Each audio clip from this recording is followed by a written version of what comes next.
In this film, I'm going to recreate an 18th century puzzle jug from the Viennese collection. Puzzle jugs were used for drinking games in pubs and taverns. I'll be using a white stoneware clay, and since this piece has several components, I'll use about 4 pounds of clay to make all the individual parts off of one piece.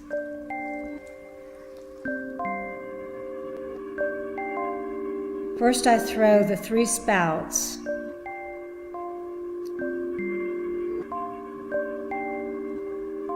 The jug has a hollow handle. I'm pulling a solid ring of clay off the piece in the center and create a channel, bringing the 2 walls back together and trapping the air inside.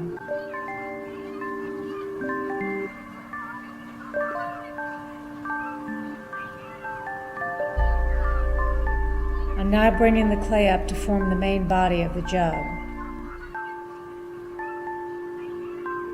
The jug will also have a hollow rim, so I'm leaving it thicker to create the channel.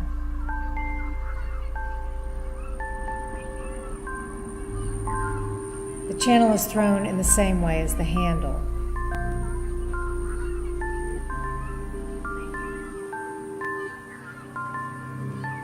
The piece has to be made larger than the original to account for the shrinkage of the clay during drying and firing. Once the jug is dried for several hours, it's firm enough to be trimmed and assembled.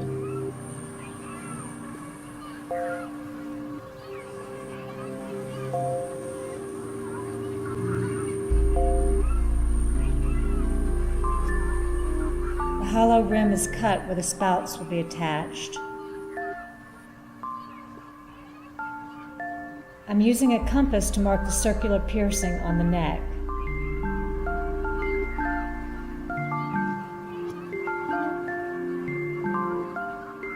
I'm scoring and attaching the spout. I'm cutting holes in the rim and the base where the hollow handle will be attached. I'm trimming and cutting the handle into shape before attaching it to the jug.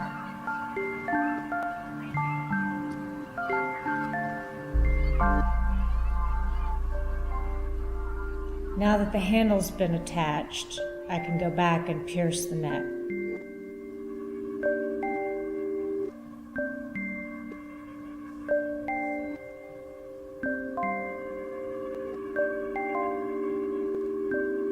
I'm creating a secret hole underneath the handle that adds to the trick of the jug when used. This particular piece has some interesting embellishments that ornament the top and base of the handle. The embellishments also serve as a disguise to the unusual fact that the handle goes down to the bottom of the base, which is not normal in a jug. Now that the piece has been put together, it's left to dry thoroughly. It's then fired at a low temperature known as a bisque firing. After the bisque firing, the pieces are prepared to be dipped into the glaze. The various open channels are stuffed with wax paper to stop the glaze blocking them. The jug is dipped into the glaze containing tin, which will create the opaque white surface. The water in the glaze quickly soaks into the bisque clay, leaving a dry coating of powdered glaze on the surface. Now that the piece is glazed, it's ready to be decorated. The pattern is marked with food coloring that will burn off when fired.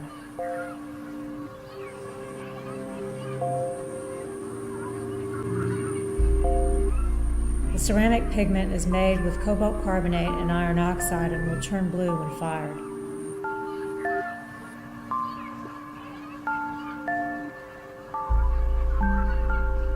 Puzzle jugs have a taunt in the form of a verse to entice the user.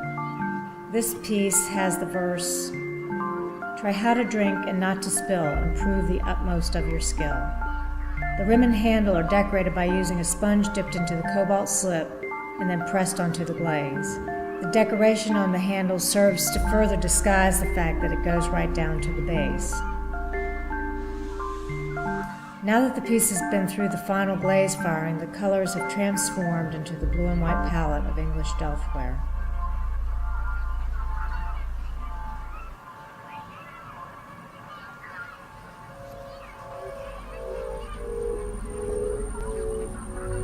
Obviously we can't pour out of the jug, so we'll have to try something else.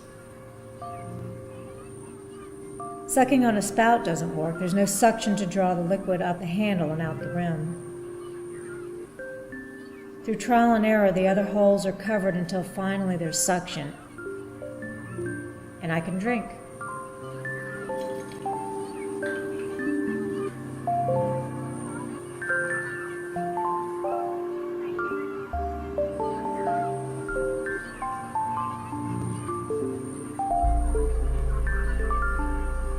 Here you see my jug on the right with the Viennese jug on the left.